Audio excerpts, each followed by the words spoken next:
বরিশালে হামলা চালিয়ে ব্যবসায়ীর কাছ থেকে চেক ও স্ট্যাম্পে স্বাক্ষর নেওয়ার অভিযোগ উঠেছে। এই ঘটনায় আদালতে মামলা হলে অভিযুক্ত মোস্তাফিজুর রহমান লিটু সহ 2 জনকে গ্রেফতার করে পুলিশ। অগ্রণী হাউজিং লিমিটেডের ব্যবস্থাপনা পরিচালক আব্দুল আজিজ জানান, গত 27 জুন সন্ধ্যায় মোস্তাফিজুর রহমান লিটু সহ বেশ কয়েকজন তার কার্যালয়ে হামলা চালায়। এ সময় তারা 70 লাখ টাকা চাঁদা দাবি করেন। এক পর্যায়ে জোরপূর্বক চেক এবং স্ট্যাম্পে স্বাক্ষর নেয় তারা। সিসি ক্যামেরায় ধারণ হওয়া সেই সময়কার ভিডিও সামাজিক যোগাযোগ মাধ্যমে ছড়িয়ে পড়ে। দাবি করা হয়, অভিযুক্ত মোস্তাফিজুর যুব দলের রাজনীতির সাথে জড়িত। পরে অতিরিক্ত চিফ মেট্রোপলিটন ম্যাজিস্ট্রেট আদালতে মামলা করেন ভুক্তভোগী আব্দুল আজিজ। এদিকে সংবাদ সম্মেলনে বরিশাল মহানগর যুবদল দাবি করে, অভিযুক্তরা দলের কেউ নয়।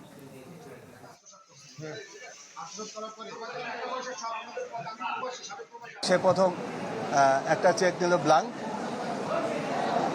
আর একটা চেক দিল পরে লেখাইয়া 70 লক্ষ টাকা। এরপরে তার পকেট থেকে 2 সেট স্টাম্প বের করলো। স্টাম্প বের করে এক সেটে 3 পাতা, 6টা পাতায় আমার স্বাক্ষর নিল, আমার সিল নিল। আমি মহানগর যুব দলের সাধারণ সম্পাদক হিসেবে দায়িত্ব নিয়ে বলছি, এই লিটু কখনোই বরিশাল মহানগর যুব দলের কোনো পদে অতীতেও ছিল না এবং বর্তমানে কোনো সদস্যতে নেই। অভিযুক্তদের লোকেশন শনাক্ত করে আনুমানিক 2 ঘটিকার সময় বরিশাল মহানগরীর টপ 10 থেকে উক্ত মামলার এজাহারনামী আসামি মোস্তাফিজুর রহমান লিটু এবং আবুল কালাম আজাদকে আটকপূর্বক থানা হেফাজতে নিয়ে এসেছি। আটককৃত 2 জনই বর্তমানে আমাদের কোতোয়ালি মডেল থানার হেফাজতে রয়েছে। দর্শক, এ বিষয়ে আরো বিস্তারিত জানাতে আমাদের সাথে বরিশাল থেকে যুক্ত হচ্ছেন কাউসার হোসেন রানা। আমরা যেমনটি জানাচ্ছিলাম, ইতিমধ্যেই অভিযুক্ত 2 জনকে গ্রেফতার, 3 জনকে গ্রেফতার করা হয়েছে। সবশেষ আর কি তথ্য আছে আপনার কাছে জানাবেন?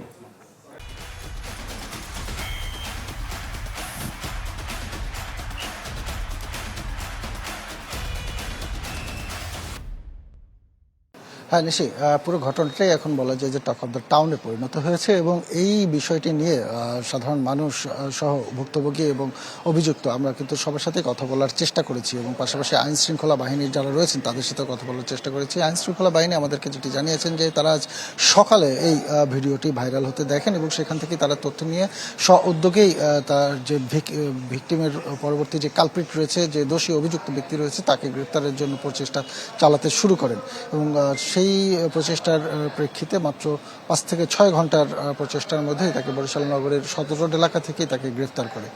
আমরা অভিযুক্তদের কাছে যেটা জানতে পেরেছি যে গত 27 জুন তার কার্যালয়ে এসে এই অভিযুক্ত যে মোস্তাফিজুর রহমান লিটু এবং তার দলবলের লোকজন তার উপরে ঝাঁপিয়ে পড়ে তার কাছ থেকে চেক এবং স্ট্যাম্পে স্বাক্ষর নিয়ে যায় এবং এই প্রেক্ষিতে এরপরে কিন্তু যে ভিকটিম এবং উভয় পক্ষ যারা রয়েছে তাদের মধ্যে কিন্তু আজকে একটা সমঝোতা বৈঠক হওয়ার কথা ছিল এর আগে থেকে এই বিষয়টি নিয়ে।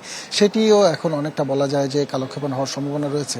আমরা যেটি জানি যে এই মোস্তাফিজুর রহমান লিটু এবং আব্দুল আজিজ দুজনই ব্যবসায়িকভাবে একে অপরের সাথে যুক্ত। একদিকে অগ্রণী হাউজিং রয়েছে, আরেকদিকে বাকলা প্রজেক্ট রয়েছে। এই প্রজেক্টে উভয়ের অর্থলগ্নি রয়েছে এবং সেখান থেকেই মূলত তাদের মধ্যে এই বিরোধের সৃষ্টি হয় এবং যার প্রেক্ষিতে এই ভিডিওতে যে ঘটনাটি ঘটলো সেই ঘটনার উৎপত্তি হয়। পুলিশ আমাদেরকে জানিয়েছে বাকি যারা রয়েছে তাদেরকেও গ্রেপ্তারের জন্য চেষ্টা চলছে এবং যারা গ্রেপ্তার হয়েছে তাদের বিরুদ্ধে পরবর্তী যে আইনানুগ ব্যবস্থা রয়েছে সেগুলো তারা সমাধান করবেন। এই ছিল বরিশালের এই আলোচিত যে ঘটনা তার সর্বশেষ পরিস্থিতি। নিশি। রানা, আপনাকে ধন্যবাদ। দর্শক দেখছিলেন বরিশাল থেকে আমাদের সাথে যুক্ত হয়েছিলেন কাউসার হোসেন রানা।